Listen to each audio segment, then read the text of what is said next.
Hello everybody and welcome back to World of Warships Legends. My name is Spartan Elite 43 and tonight we have our very first look at the new Tier 5 Premium American Destroyer? No, Battleship.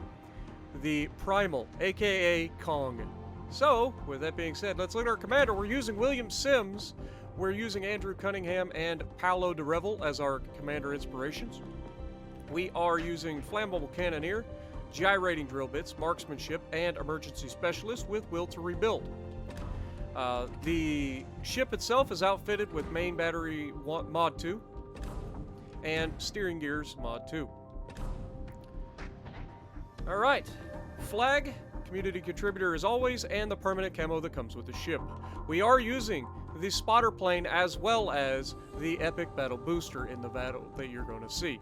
We're going to go ahead and take the booster off so that you guys can see its stats without it. Alright, survivability, 55,100 hit points with a 40% torque reduction. Artillery, you have 12 356mm guns that reach out to 17 kilometers. They reload in 34.4 seconds, which is slightly slower than the New Mexico, which reloads in 32 seconds, sorry. So it's like 2 seconds slower. 180-degree turn, 36.4 seconds isn't terrible for a battleship.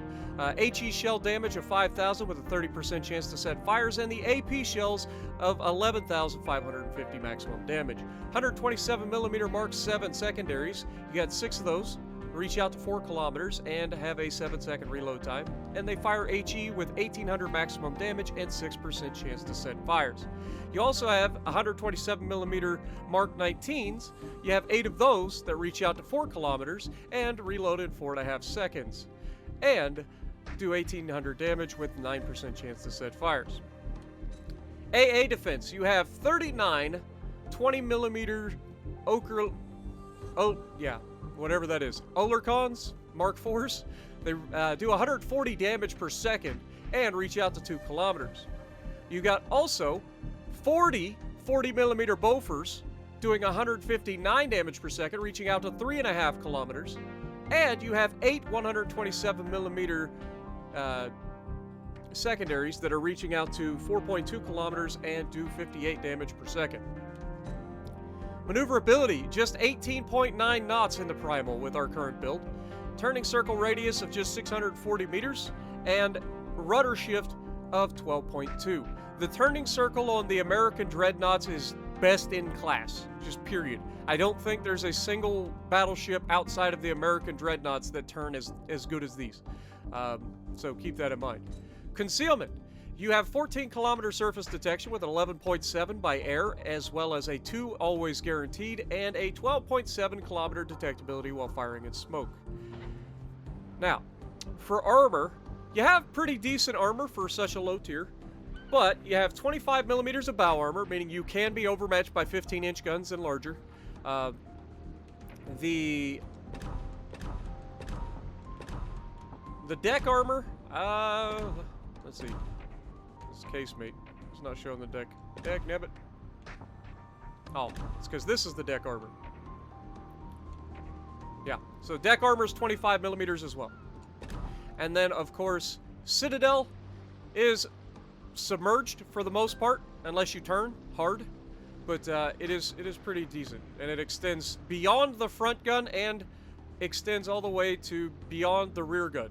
So it is a very large Citadel. If you give this ship broadside and a good shot comes in at a decent angle, you're going to Citadel it. Alright, so let's take a look at this. We've got Agile, above average ability to change direction. We already talked about that. Powerful AA defense. This thing does have a really good AA, and that's going to be showcased in our video. And that's without going for an AA-centric build. Okay, keep that in mind. Slow, below average maximum movement speed. That is the drawback of the American Dreadnoughts. The design of this battleship is based upon Kong from Godzilla vs. Kong. Entered service in 2021. There was one of them in the series. Yeah, so it's a fictional ship. But the ship that it's based on is not fictional. It is the Idaho. It's not the New Mexico. It is a New Mexico class, but I made the wrong words the other day in the CC chat, and Mr. Prince Blip and Takan had to correct me on it. They said it is the Idaho, not the New Mexico. So it is interesting. I do love this camo, though. This camo looks fantastic. Only downside to these Godzilla vs. Kong is that you don't get to keep the characters on the ship during a battle. That is the one downside. I wish they would leave them on the ship. I mean, why have them if you're not going to? But this ship in particular is fantastic. You're definitely going to want this ship if you like American Dreadnoughts. So, with that being said, let's get to the gameplay. Alrighty, so we are going to be on Trap, and we are in the Primal. Now, I am not going to lie to you guys. This match, I know I say this all the time, it seems like anymore, but I try to give you guys doozies all the time, but this match is an absolute unit. Alright? I think you guys are going to enjoy it. And I enjoy this ship. I haven't really played the other one yet, the Godzilla Heatwave. I've only played a couple matches in it, and so far it just feels like a fuso. But this thing is godly. I love this ship. I don't just like this ship, but then again, I love the New Mexico. And a lot of people fight with the New Mexico. They're like, I can't stand the New Mexico. It's so bad. But I honestly love those ships. I love the American Dreadnoughts. I love their playstyle. The only downside to the American Dreadnoughts is when you get into a situation where you're trying to get across the map to the other spawn because your team died over there and you won your side. That is the only downside to an American Dreadnought, is they are so godforsakingly slow. But when people come to you, oh my lord, it is absolutely beautiful. And we're going to showcase some of that in this one, so hopefully you guys ready. It's going to be a good one. Might as well get you a snack, because it's going to be a long one too. But I promise, it's exciting all the way through. Now, right off the bat, our Getty is getting into the base. He's spotting a New Mexico. Me and the New Mexico both trade an over-penetration, so 1,155 damage apiece. So you can't really argue with that too much. We've got Fubuki spotted already, and our Getty is already engaging him. And the Fubuki's going to do something so incredibly stupid that it can only be a new player. He's going to smoke up in front of a Getty and stop. He's got a perfectly good island right in front of him. All he had to do was get behind that island, he'd be solid. But he doesn't. He stops, and the Getty is literally just going to flood his smokescreen with torpedoes, and needless to say, it's not going to go well for the Fubuki. Now, we saw the mayhem. I was detected behind this island, so I knew there was another destroyer. I looked up, I saw it was there was somebody in B, and I managed to hit him and reset the cap, so we don't have to worry about that. Now, our Icarus is going straight for their mayhem. Our Getty just killed off their Fubuki. This is going really well already. Like, this doesn't happen very often where your destroyers actually do their jobs. It is absolutely crucial for destroyers to do their jobs, just like it is for battleships to do their jobs. Now, here I get caught. I'm not gonna lie. I turned expecting this guy not to really be paying attention to me, and I catch an excellent shot from him. And he's bow tanking us, so we get forced to shoot up into the superstructure. So in this particular engagement, he's already got one up on me. Now, the good news is I'm not the only one shooting him, so that's the good news. He has torpedoes being sent at him. He has my cruiser behind me shooting at him. He's got the destroyer in front of me shooting at him. Like, we've got a lot of folks focusing this New Mexico. And that's perfect because it's going to force this New Mexico into making some critical errors. Now, he does go broadside. Well, I say broadside. He's not fully broadside. He is angled really, really well. So this shot here, I should have aimed higher. But I didn't. And watch. We get a good solid hit, 8,000 damage. But if we aimed a little bit higher, we probably get like 10K at least.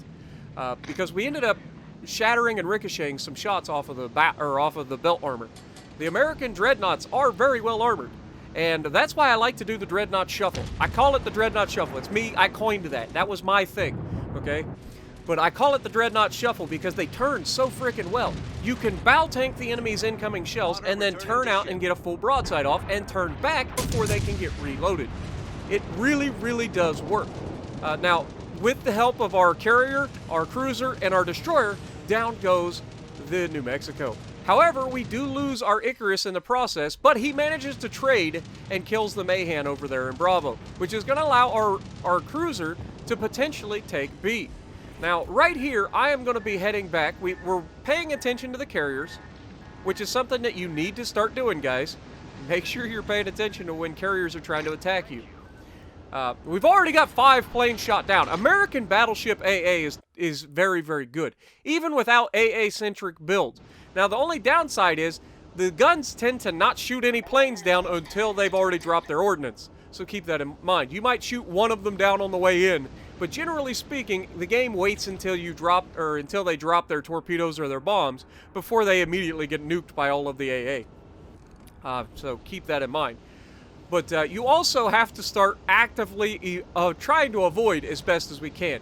If a torpedo is coming in at us, we need to try to be turning away or turning towards. If you turn towards, you're banking on the fact that they're dropping at the last possible second, and that's going to cause them to not be able to arm their torpedoes in time, okay? A lot of people struggle with that. They don't drop their torps early enough, and if you turn in even a little bit, you can cause the torps to not arm, and therefore they don't detonate on you. Huge, huge play if you can do it. The other thing is, if you turn away, the torps are usually really slow, so you can generally at least give yourself a little more time to squeeze into a gap between the torpedoes.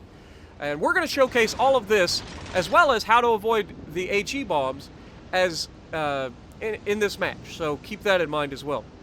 Now, keep all of this in mind that most battleships probably not going to be able to dodge, but American dreadnoughts definitely can. So if you're in an American dreadnought like the Wyoming, like the New York, like the New Mexico, the Colorado, even the Alabama and Massachusetts, they're not technically dreadnoughts, but they are very similar to the dreadnoughts in the sense that they have very, very good turning. So keep that in mind. I don't know if they call them super dreadnoughts or if they were just considered like modern battleships at the time that they were built. But anyway, they turn very well, so you can actually avoid a lot of things that the enemy carriers are trying to do to you. Now, we had the carrier spotted. Somebody did at some point, and so when he got spotted, I pinged the map hoping that our carrier would engage him. Our carrier doesn't do that. It looks like he's sending some torps out there right now, and I am in range to engage that carrier. But instead, the torps that he sent out that direction then circle back to go after Heat Ray. And I'm not gonna lie, I saw Heat Ray this close, and I was pretty excited. I'm like, oh, we're gonna get a Kong versus Godzilla battle in my video. It's gonna be perfect. I like it. But this guy has no interest in fighting me. He literally has no interest in fighting me. So I've got no choice. I can't sit here and wait for him the entire time. I need to be effective for my team. And the accuracy of this ship is fantastic, compared to the New Mexico especially. The New Mexico is pretty good, but it does give you a lot of salvos that are iffy. This thing gives you a lot of salvos that are really good, and only a couple salvos that are iffy. It all comes down to how well you can aim. We get a few hits there. He disappeared right as we fired, so kind of screwed up our aim a little bit. But this next shot is going to be a pretty good one. We're beaching on purpose, and we're already going in reverse to try to keep ourselves moving. I want to get around the backside of this island to protect my team if I can, but I also want to get all the guns to bear on this Hawkins, who is bearing down on our destroyer, who's capturing Bravo. And he can't give me a better shot than this. So we go ahead, take a full salvo at him, and it looks absolutely juicy. And he turns in at the last possible second, giving us a lot of overpins, but he still got smashed. And he is now down thanks to the Ismail finish him off. Now, we are being shot at here, or at least we have the shells coming in from the Hawkins. We have a battleship in the back that I can't see yet, and we have Heat Ray sneaking up on my backside. We are also being harassed by the carrier, somewhat. The carrier is not doing a very good job in particular, but we're trying to keep our damage controls under control, okay? We are definitely trying to give our damage controls a chance. As he sets a second fire, we go ahead and put the second fire out. You cannot afford, especially with a carrier that's harassing you, you can't afford to early push on your damage controls. And I actually did that right here. I forgot he gets 2 sets of bombs, and of course he sets a fire with the second one. And we're getting shot at by a New York, who makes the mistake of being broadside on at a long range, but he thinks he's safe. Wait for it, shot out, and come on, baby.